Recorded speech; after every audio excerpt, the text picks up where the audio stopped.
Me yhdessä kohti löydettiin Kaapon kanssa tämmösen puujuurelta tämmönen möykky, mistä pystyy hyppiä pyörillä.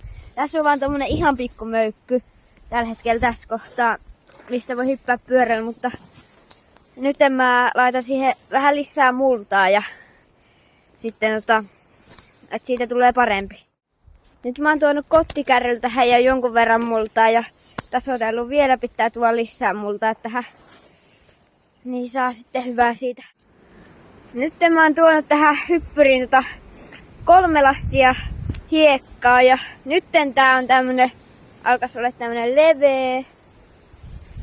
Ja vielä ehkä ihan vähän korkeana, en tiedä. Mutta joo. Nyt se alkaa olla jo pikkuhiljaa aika hyvä. Nyt mä kokeilen hypätä tosta hyppyristä. Ekana mä hyppään tuolla keulapyörällä ja sit mä kokeilen tuolla BM.